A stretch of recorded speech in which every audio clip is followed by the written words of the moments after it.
Hello दोस्तों, नमस्कार दोस्तों। आप सभी का स्वागत है एक बार फिर से आपके अपने YouTube channel Target Government Post में।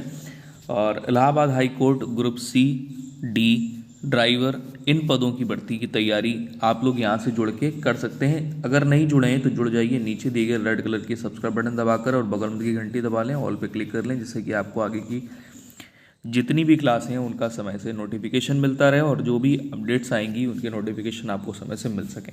दोस्तों, आप सभी जानते हैं कि परीक्षा में 100 प्रश्न पूछे जाने, स्टेज फर्स्ट और स्टेज सेकंड, ठीक है। और स्टेज फर्स्ट की तैयारी के लिए आप सभी लोग जुड़े हुए हैं और स्टेज फर्स्ट की तैयारी में आपको अच्छे मार्क्स लाने होंगे, जिससे कि आप स्टेज सेकंड के लिए शॉर्ट लिस्टेड होंगे। पेपर कैसा आता है, कोई कैसे क्वेश्चन पूछे जाते हैं, तो पिछले कई वर्षों से इलाहाबाद हाईकोर्ट की तैयारी यहाँ पर कराई जा रही है, तो अनुभव के साथ में आपको यहाँ पर प्रैक्टिस सेट मिल जाता है।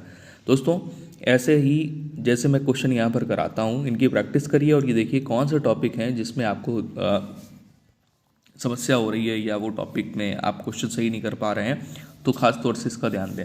हालांकि हिंदी की हम लोग बात करेंगे तो हिंदी में 2 से 3 प्रैक्टिस सेट मैं ऑलरेडी दे चुका हूँ। प्रीवियस ईयर आपके सॉल्ड पेपर भी आपको मिल जाएंगे प्लेलिस्ट में और प्रैक्टिस सेट भी मिल जाएंगे, ठीक है।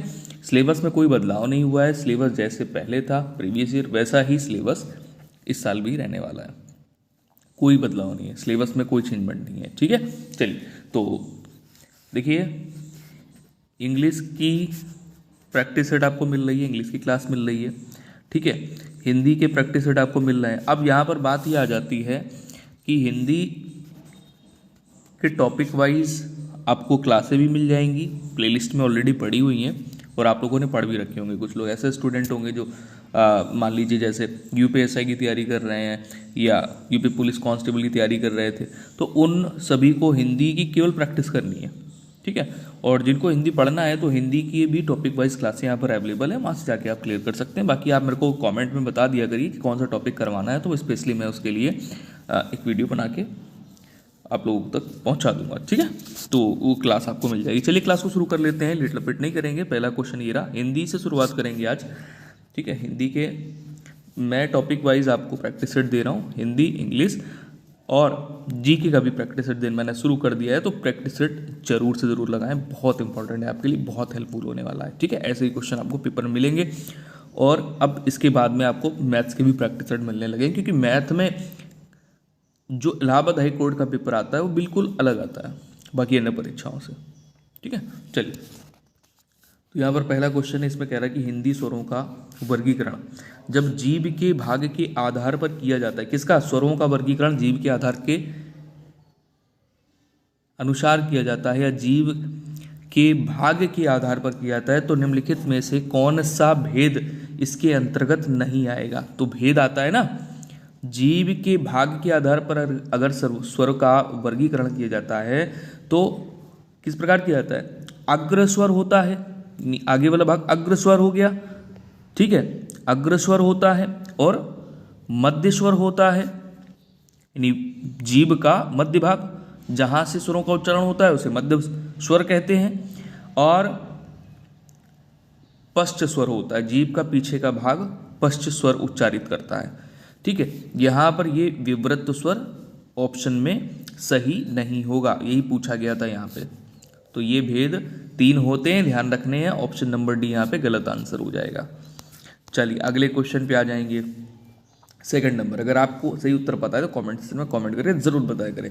देखिए, शुद्ध शब्द पहचानने के लिए 2 प्रश्न आपको मिलेंगे पेपर में, तो चलिए पहचानिए यहाँ पे सही शुद्ध शब्द कौन सा है। निम्नलिखित में से शुद्ध शब्द पहचानिए। लब्ध प्रतिष्ठ, कहां से? प्रतिष्ठा नहीं, लब्ध प्रतिष्ठ, ठीक है। वर्तनी के आधार पर देखा जाए या वर्तनी के दृष्टि से देखा जाए तो ऑप्शन नंबर आपका सी यहाँ पर बिल्कुल करेक्ट है। नेक्स्ट क्वेश्चन की तरफ आ जाएंगे। अगला क्वेश्चन ये रहा आपके स्क्रीन पे, तीसरा नंबर है। इसमें कह रहा है इनमें से शुद्ध शब्द कौन सा है? देखिए 2 प्रश्न बोले मैंने शुद्ध शब्द के लिए, तो 2 प्रश्न यहाँ पर आ गए। अब दूसरा ये क्वेश्चन जो है शुद्ध शब्द वाला, आपको बताना है कि इसमें से सही शुद्ध शब्द कौन सा है। पहचानिए और अपना आंसर दीजिए। दोस्तों फटाफट से आंसर कमेंट में ज़रूर दिया करिए और सेशन को लाइक करना बिल्कुल ना भूलिए। भैया आपके लिए मेहनत की जाती है, तो आप सेशन को लाइक करके हम इंडिकेट कर सकते हैं सेशन कैसा लगा आपको, और जो भी पूछना है, जो बताना है, वो कमेंट सेक्शन में कमेंट करके आप जरूर बताएं। चलिए तीसरे नंबर पे यहाँ पर सही शुद्ध शब्द हो जाता है ऑप्शन नंबर बी में। ठीक, ऑप्शन नंबर बी में दिया गया है ध्वन्यालोक। ठीक है, ध्वन्यालोक, ध्वन्यालोक। चलिए नेक्स्ट क्वेश्चन पे आ जाएंगे। अगला क्वेश्चन ये रहा आपके स्क्रीन पे, 14 नंबर है। यहाँ पर कह रहा है कि पशु चर रहे हैं, इस वाक्य में पशु कौन सी संज्ञा है? पशु चर रहे हैं, इस वाक्य में ये जो पशु शब्द है कौन सी संज्ञा है इसमें? तो आप सभी जानते हैं कि पशु एक जातिवाचक संज्ञा शब्द है, तो आंसर तो यही होगा ऑप्शन नंबर बी। ठीक है, जिस शब्द से एक जाति के सभी प्राणियों या वस्तुओं का बोध हो उसे जातिवाचक संज्ञा शब्द कहते हैं। अगले क्वेश्चन पे आ जाएंगे। 5वां नंबर क्वेश्चन आपकी स्क्रीन पर है, टहलना एक अच्छा व्यायाम है में टहलना शब्द क्या है? 5वें नंबर क्वेश्चन पे टहलना एक अच्छा व्यायाम है, और इसमें टहलना क्या है? टहलना संज्ञा है, क्रिया है, विशेषण है, क्रियात्मक संज्ञा है, निम्न में से सही आंसर आपका क्या होगा? तो टहलना क्रियात्मक संज्ञा है। टहलना क्या है बेटा? क्रियात्मक संज्ञा है, तो आंसर यहाँ पर आपका ऑप्शन नंबर ए बिल्कुल सही हो जाएगा। अगले क्वेश्चन की तरफ आएंगे। अगला क्वेश्चन ये रहा, 6वां नंबर आपकी स्क्रीन पर है। यहाँ पर कह रहा है कि बांसुरी बज रही थी। क्या लिखा हुआ है? वाक्य दिया गया बांसुरी बज रही थी। ये वाक्य किस काल का उदाहरण है? बज रही थी। तो हमें पहचानने के लिए क्या देखना होता है कि आखिरी में क्या आ रहा है सहायक क्रिया में। ठीक है, रही थी, रहा था, रहे थे, तो यहां पर था, थी, थे मिल रहा है, थी मिला, क्या मिला? थी। तो इसलिए हम किसके पास जाएंगे? भूतकाल के पास में। जब भूतकाल के पास पहुंचे तो सही आंसर क्या करना है? रही थी, रहा था जहां पर आता है वहां पर अपूर्ण भूत होता है, तो कहा क्या हो जाएगा? अपूर्ण भूतकाल का ये उदाहरण हो जाएगा। मैंने बोला राम खाना खा रहा था, तो खाना खा रहा था, खा चुका नहीं था, खा रहा था, खा रही थी, खा रहे थे। ठीक है, तो इस प्रकार से अपूर्ण काम है। यहाँ पे क्या है? अपूर्ण काम। कैसा प्रतीत हो रहा है? अपूर्ण, कि काम हो रहा है, तो इसलिए अपूर्ण भूतकाल हो जाएगा। अगले क्वेश्चन पे आ जाएंगे। 7वें नंबर में कह रहा है कि दिए गए शब्द का उपसर्ग पहचानिए। उपसर्ग क्या होते हैं? किसी भी शब्द के प्रारंभ में जुड़कर उन शब्दों के अर्थ को परिवर्तित कर देते हैं। तो दुराशा में क्या होता है बेटा? 7वें नंबर पे ए आंसर सही हो जाएगा, दुर। दुराशा में क्या होता है? दुर होता है। क्या? उपसर्ग। नेक्स्ट क्वेश्चन पे आ जाइए। अगला क्वेश्चन ये रहा आपकी स्क्रीन पर, अमृत का विलोम शब्द। बहुत आसान है, फटाफट से बताना है। विलोम शब्द का एक क्वेश्चन आपको जरूर पेपर में मिलेगा। अमृत का विलोम क्या होता है बेटा? अमृत का विलोम होता है विष। नेक्स्ट क्वेश्चन पे आ जाएंगे। अगला क्वेश्चन ये रहा आपके स्क्रीन पे, 9वां नंबर है। कह रहा नीचे दिए गए युग्म में कौन सा त्रुटिपूर्ण युग्म है? गलत युग्म कौन सा है, पहचान करनी है उसकी।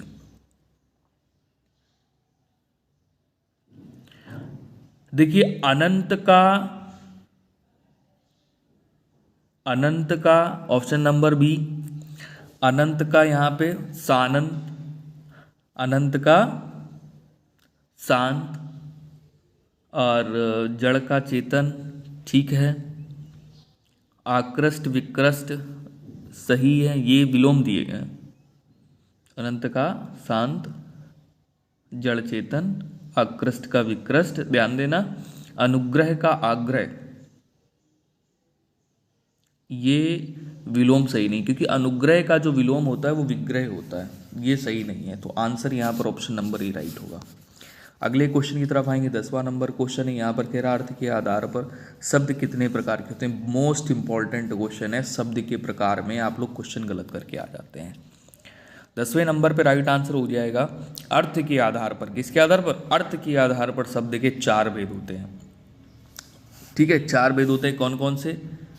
एकार्थी शब्द, एकार्थी शब्द हो गया, ठीक है, और अनेकार्थी शब्द हो गया, अनेकार्थी शब्द हो गया, समानार्थी शब्द हो गया, समानार्थी शब्द जिसको पर्यायवाची शब्द भी कहते हैं, और विपरीतार्थी शब्द या विलोम शब्द कहते हैं। ठीक है, तो इस प्रकार से 4 प्रकार हो गए। चलो अगले क्वेश्चन पे आ जाओ। 11वें नंबर पर कह रहा है इनमें से कौन सा शब्द है जो कि कमल का पर्यायवाची नहीं है। तो पर्यायवाची संबंधित एक क्वेश्चन आपको मिलेगा। देखिए, कमल का पर्यायवाची निम्न में से कौन सा नहीं है। तो रसाल नहीं होगा। रसाल आम का पर्यायवाची होता है। किसका होता है बेटा? आम का। नेक्स्ट क्वेश्चन पे आ जाएंगे। अगला क्वेश्चन यहाँ पे 12वां नंबर आपके स्क्रीन पर है। इसमें कह रहा समानार्थी शब्द का चयन कीजिए। संविदा। संविदा का समानार्थी शब्द होता है ठेका। नेक्स्ट क्वेश्चन पे आ जाएंगे। अगला क्वेश्चन यहाँ पर 13वां नंबर है। दिए गए शब्द युग्म का सही शब्द युग्म ज्ञात कीजिए। दिए गए शब्द युग्म का सही शब्द युग्म, तो यहाँ पर एक शब्द युग्म दिया गया बेटा ये। ठीक है, तो इसी शब्द युग्म का सही शब्द युग्म ज्ञात करना है। ठीक है, अर्थ युग्म भी कह सकते हैं। इंद्रा इंद्र, इंद्रा इंद्र, तो इंद्रा का अर्थ इंद्राणी और इंद्र का अर्थ होता है सुरपति। क्या होता है? इंद्रा का अर्थ होता है इंद्राणी और इंद्र का अर्थ होता है सुरपति। तो आंसर हो गया ऑप्शन नंबर बी। 14 नंबर पे कह रहा है कि किस वाक्यांश के लिए प्रयुक्त शब्द समानार्थक है, सार्थक है। किस वाक्यांश के लिए प्रयुक्त शब्द सार्थक है यानी सही है। व्याकरण जानने वाला वीर प्रश्न, क्या सही है? क्षण में नष्ट होने वाला क्षतिपूर्ति, सही है। जिसमें सबकी सम्मति है, सर्वज्ञ, क्या सही है। जो बिना वेतन काम करता हो, अवैतनिक, क्या सही है। तो 14 नंबर पे आपका राइट आंसर यहाँ पे क्या होगा बेटा? तो देखिए, जो बिना वेतन काम करता हो, अवैतनिक, ध्यान देना, ऑप्शन नंबर डी बिल्कुल सही आंसर है। नेक्स्ट क्वेश्चन पे आ जाएंगे। अगला क्वेश्चन ये रहा, थोड़ा समझ लो। देखो, व्याकरण जानने वाला वैयाकरण होता है। वाह में ए की मात्रा, वैयाकरण। ठीक है, वैयाकरण। और क्षण में नष्ट होने वाला क्षण भंगुर होता है, क्षतिपूर्ति नहीं होता। ठीक है, और जिसमें सबकी सम्मति है यानी सर्वसम्मति, सर्वज्ञ नहीं होता है। ठीक है, तो आंसर यहाँ पर ऑप्शन नंबर डी सही किया, जो बिना वेतन काम करता हो, अवैतनिक। अगला क्वेश्चन 15 नंबर है। कह रहा है जो अपने स्थान या स्थिति से अलग न किया जा सके। जो अपने स्थान या स्थिति से अलग ना किया जा सके, इसके लिए सही विकल्प क्या होगा? जो अपने स्थान या स्थिति से अलग ना किया जा सके, उसके लिए हो जाता है अच्युत। क्या होता है? अच्युत। ऑप्शन नंबर आपका ए बिल्कुल सही हो जाएगा। अब अटूट, ना टूटने वाला, अटल, जो अपनी बात से ना टले उसे अटल कहेंगे। अदेय के लिए अनेक शब्द हो जाते हैं, जो दिया ना जा सके, तो ऑप्शन नंबर ए। चलिए अगले क्वेश्चन पे आ जाएंगे। 16 नंबर है। इसमें है स्वर्गारोपण, स्वर्गारोहण दिया। स्वर्गारोहण का संधि विच्छेद निम्न में से क्या होगा? 16 नंबर पे स्वर्गारोहण, आरोहण, स्वर्ग आरोहण, ऑप्शन नंबर डी सही है, स्वर्गारोहण। तो यहाँ पर आपका दीर्घ स्वर संधि का उदाहरण है, तो ऑप्शन नंबर डी यहाँ पर करेक्ट हो जा रहा है। नेक्स्ट क्वेश्चन पे आ जाएंगे। 17 नंबर है। नैतत्व में संधि विच्छेद क्या होगा? नैतत्व का संधि विच्छेद करना है। नैतत्व का संधि विच्छेद ना धन एतत्, क्या होगा? ना, बड़ा की मात्रा नहीं होगी ना में, ना धन एतत् होगा। ऑप्शन नंबर पहला सही होगा, ऑप्शन नंबर ए यहाँ पे। ठीक है, चलो नेक्स्ट क्वेश्चन पे आओ, फटाफट से आंसर करेंगे और अपना उत्तर मैच करेंगे।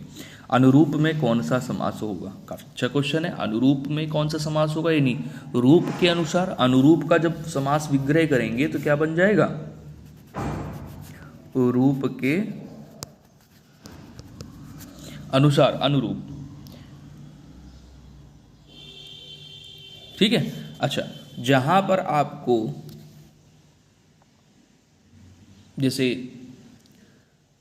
अविभाव समास को पहचानने का तरीका होता है कि इसका पहला पद अव्यय होता है, ठीक है, इसका पहला पद अव्यय होता है और दूसरा पद संज्ञा होता है। तो अब पहला पद जो होता है शेष भी होता है।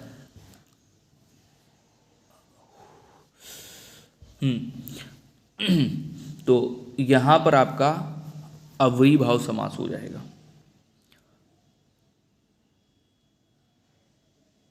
जैसे यथा शक्ति होता है, यथा अव्यय होता है पूर्व पद, ठीक है। तत्पुरुष में क्या होता है, जहां पर समास विग्रह करने पर कारक चिन्हों की अनुभूति होती है।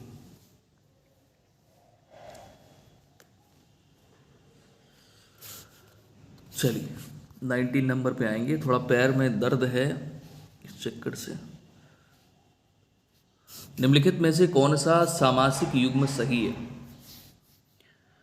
19 नंबर पे राइट आंसर आपका क्या हो जाएगा? सामासिक युग्म सही है। सही युग्म की पहचान करनी है।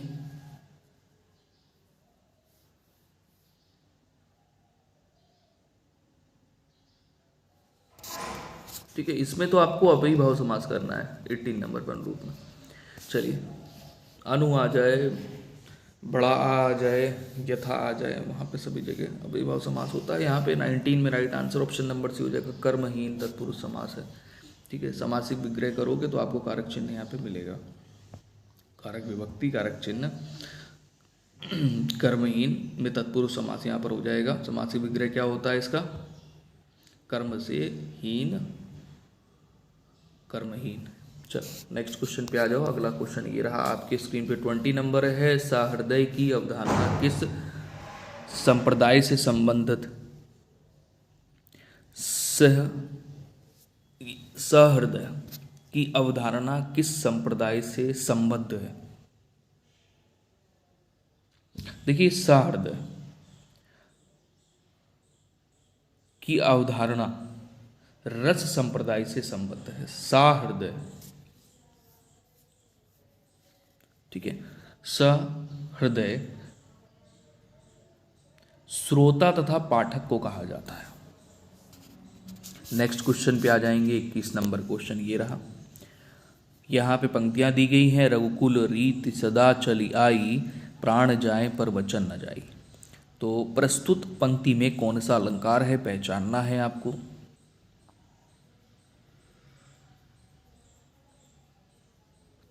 रघुकुल रीत सदा चली आई, प्राण जाए पर वचन न जाए।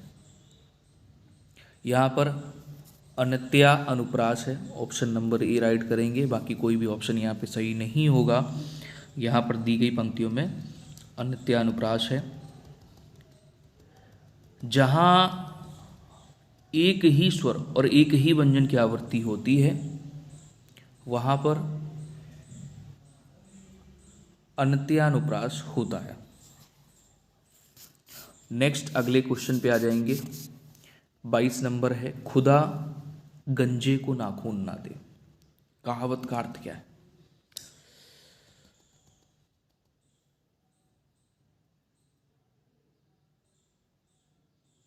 अच्छे आदमी का धन और अधिकार पाना ठीक नहीं है। अच्छे आदमी का धन और अधिकार पाना ठीक नहीं है, ये कहावत का अर्थ हो जाएगा।